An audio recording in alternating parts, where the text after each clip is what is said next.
কোরআন এবং হাদিস থেকে জানবো যে মৃত মানুষ দেখতে পায় কি পায় না, শুনতে পায় কি পায় না। জোরে বলেন ইনশাআল্লাহ।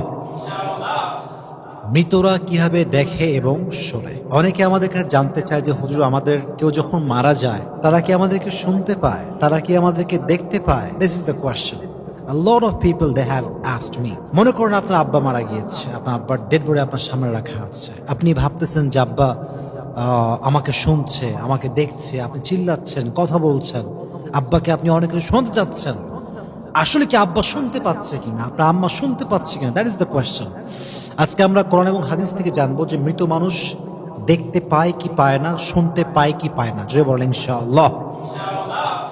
কোরআনে আল্লাহ তাআলা বলেছেন, ওয়ালা তাকুলু লিমান ইউকতালু ফি সাবিলিল্লাহি আমওয়াত বাল আহইয়াউ ওয়ালাকিন লা তাশউরুন। তুমি তাদেরকে মৃত বলো না যারা আল্লাহর রাস্তায় শহীদ হয়েছে, আল্লাহর রাস্তায় জিহাদ করে শহীদ হয়েছে, তাদেরকে তোমরা মৃত ডেকো না, তারা জীবিত আছে, বাট বেশিরভাগ মানুষ জানে না। অপর আয়াতে আল্লাহ তাআলা বলেছেন, লিকুল্লি উম্মাতিন আজাল ইযা জাআ আজালুহুম ফালা ইস্তাখিরুনা সাআ ওয়ালা ইস্তাকদিমুন। In this world, everyone has a specific time for death. Everyone has a specific time. When the time will come, it will never ever late. প্রত্যেকটা মানুষের জন্য একটা নির্ধারিত সময় আছে, যখন সময়টা চলে আসবে এক মুহূর্ত আগেও হবে না, এক মুহূর্ত পরেও।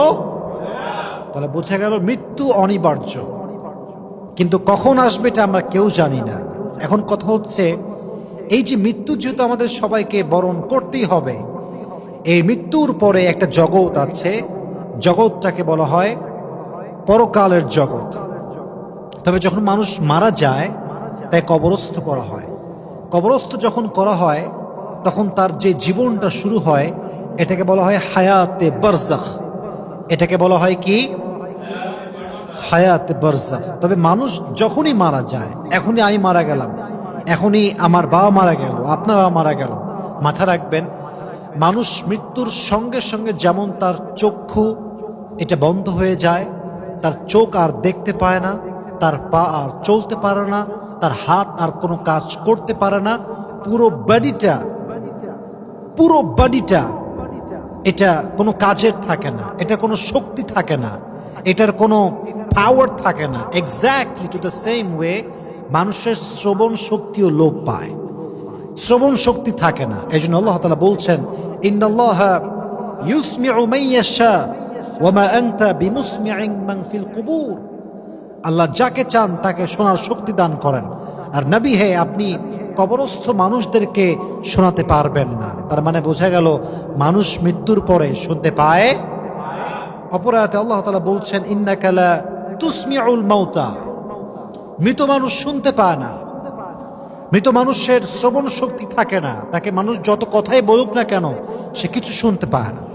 তবে আমি আগে একটা কথা বলেছিলাম, আমরা যখন মারা যাব আমাদের মৃত্যুর পরে আরেকটা জগৎ হবে, এবং যখন কিয়ামতের যেই সাউন্ডটা আছে, দ্য ডে অফ কিয়ামাহ, the day of resurrection, the day of accountability, কিয়ামতের দিন যখন ইসরাফিল তার সিংহায় ফু দিবে, আমরা যখন আবার উঠে দাঁড়াবো, এটা হচ্ছে আমাদের জন্য একটা বিশাল বড় জগৎ, লম্বা জগৎ, যে জগতের কোনো শেষ নাই। আমরা যখন মারা যাচ্ছি আমাদের বডিকে রাখা হচ্ছে কবরস্থানে। এই যে আমাদের কবরস্থানের জীবনটা এবং মৃত্যুর পরে আবার জীবিত হয়ে আল্লাহর সামনে দাঁড়ানোর আগ মুহূর্ত, এই যে জীবনটা আমরা পার করব, এটাকে বলা হয় হায়াতে বারজাখ। বারজাখ মানে হচ্ছে বাধা, অন্তরায়।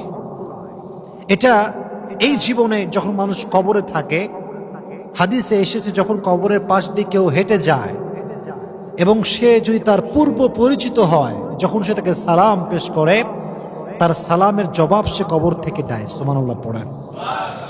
আপনার আব্বা মারা গিয়েছে, কবরস্থ, আপনি বাবার কবরের সামনে যাচ্ছেন, বললেন আব্বা জান আসসালামু আলাইকুম, আপনার আব্বা সে সালামটা শুনতেও পায় এবং জবাবও দেয়। সুবহানাল্লাহ পড়েন।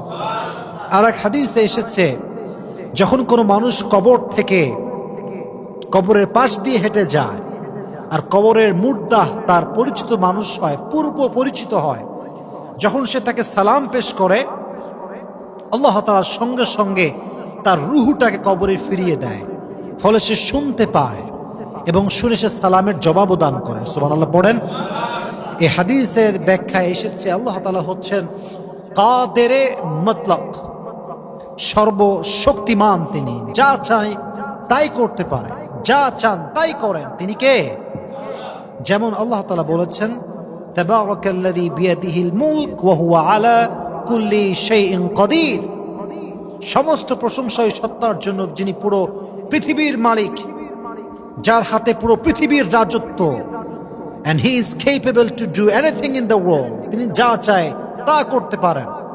যেহেতু আল্লাহ তাআলা মানুষকে জীবন্ত অবস্থায় শোনার শক্তি দিয়েছিলেন, মৃত্যুর পরে তার রুহকে আবার ফিরিয়ে দিয়ে সাময়িক শক্তি দেওয়ার যে শক্তি, এটা আল্লাহর আছে না নাই? তবে হাদিসে এসেছে মৃত মানুষের কবর যখন কেউ জিয়ারত করতে যায়, আল্লাহ মৃত ব্যক্তির কবরে রহমত নাজিল করে। সুবহানাল্লাহ পড়েন। যত বেশি পারেন কবর জিয়ারত করবেন, নিজের মৃত্যুর কথা স্মরণ হবে, পাশাপাশি আপনি যার জন্য জিয়ারত করছেন তার কবরে আল্লাহ তাআলা সাকিনা, তার কবরে আল্লাহ তাআলা রহমত নাজিল করবে, রহমত বর্ষণ করবে। সুবহানাল্লাহ পড়েন। এর কারণটা হচ্ছে আমরা যখন কারো কবর জিয়ারত করতে যাই, আমাদের মেইন পারপাস থাকে যে আমরা তার মাগফিরাত কামনা করি, আমরা তার জন্য দোয়া করি যে আল্লাহ তুমি তাকে আযাব থেকে বাঁচাও, তার গুনাহকে মাফ করে দাও, তার সমস্ত অন্যায়কে তুমি মাফ করে দাও। তাহলে বোঝা গেল মৃত্যুর পরে যখন মানুষ কবরে রাখা হয়, যদি আত্মীয় স্বজন বেশি বেশি কবরে আসে, তার কবরে একটা রহমত বর্ষণ আছে না নাই? আমরা বেশি বেশি কবর জিয়ারত করবো, সকলে বলেন ইনশাআল্লাহ। তাহলে বোঝা গেল মৃত মানুষ শুনতে পায় না, দেখতেও পায় না, বাট হায়াতে বারজাখের যে জীবনটা, এই জীবন যখন সে কবরে থাকে, যখন তার পূর্ব পরিচিত কেউ কবরের পাশ দিয়ে হেঁটে যায়, তাকে সালাম পেশ করে, তখন তার সালামের জবাব দেওয়ার জন্য আল্লাহ তাআলা তার রুহটাকে আবারও কবরে ফিরিয়ে দেয় তার বডির ভিতরে, ফলে সে সালাম শুনতেও পায়, আবার জবাবও দান করে। সুবহানাল্লাহ পড়েন। তাহলে সারাংশ বোঝা গেল, মানুষ মূলত মৃত্যুর সঙ্গে সঙ্গে তার সমস্ত কিছু লোপ পায়, পুরো বডির শক্তি একদম এটা আর অ্যাক্টিভ থাকে না, এটা দিয়ে আর কোনো কাজ হয় না, হাত নড়ে না, চোখ দিয়ে দেখে না, পা দিয়ে চলতে পারে না, সব অকেজো হয়ে যায়। তবে যখন তার হায়াতে বারজাখের জীবনে সে থাকে, তার কবরের পাশ দিয়ে কেউ হেঁটে গেলে সালাম পেশ করলে সে সালামটা শুনতে পায় এবং জবাবও দেয়। সুবহানাল্লাহ পড়েন। আল্লাহ আমাদের সবাই যারা মারা গেছে, আমাদের বাবা মা, কারো ভাই, কারো বোন, সবার জন্য আমরা দোয়া করে সবাইকে জান্নাতুল ফেরদাউসের উচ্চ